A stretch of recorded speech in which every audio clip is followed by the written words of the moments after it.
In this video I will tell you what is the best melee and what is the best sword in the game Sailor Peace on Roblox. Subscribe, like, hype if you want to get this. More Roblox guides and giveaways. Watch till the end to understand this guide well. I'll tell you what the best melee and swords are right now in Sailor Peace after the update, and what you should actually use depending on your playstyle. Starting with melee, there are a few strong options, but some clearly stand out more than others. First one is Strongest Shinobi, which is currently one of the top melee specs in the game because it has extremely high damage, fast M1 attacks, and very solid skill speed, making it perfect for boss farming and fast clears. But you do need the Battlefield Warlord title, a full set of materials like Path Fragment, Eternal Core, Battle Sigil, Power Remnant, plus 40,000 gems. And you unlock it on Ninja Island, so it takes some grinding, and the only downside is slightly longer cooldowns. Next is Blessed Maiden, and honestly this is my pick for the best melee overall right now, because it has very fast M1 attacks, great damage, and super quick skill animations, which makes it feel smooth and efficient in both farming and fights. And on top of that it is easier to get and master compared to others, but the only weakness is that most abilities hit only targets in front of you, so positioning matters more.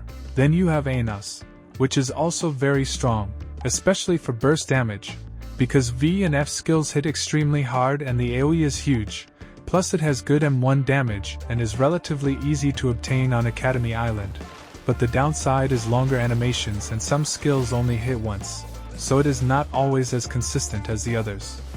Moving on to swords, this is where things get even more interesting, because there are multiple strong options but one clearly stands above the rest. Atomic Sword is a very solid choice with strong overall damage, huge AoE on V and F, and a lot of iframes during skills which makes it very safe to use.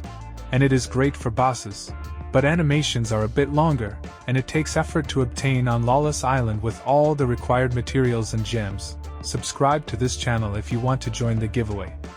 Check the links in the video description and write what you would like to get from this game. Abyssal Empress is another strong option, especially for tower and dungeon content, because it has very high damage on V and F skills, fast animations, and low cooldowns, and it is also easier to get since you just need tower tokens, but the AoE on basic skills is smaller compared to other swords.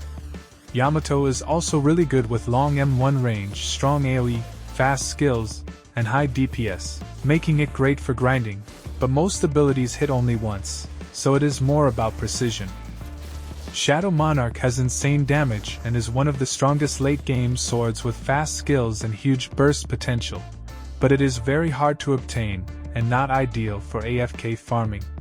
And finally, True Eisen, which in my opinion is the best sword in the game right now, because it has extremely high damage, amazing AoE on every skill, fast animations on Z, X, and C, and it performs insanely well in both boss farming and dungeons. But the downside is that it is very hard to get and master, so you need to commit to the grind. Overall, if you want the best melee, I would go for Blessed Maiden, and if you want the best sword, True Eisen is the top choice right now. Let me know in the comments what you think is the best melee and sword after this update, because I'm curious what you guys are using.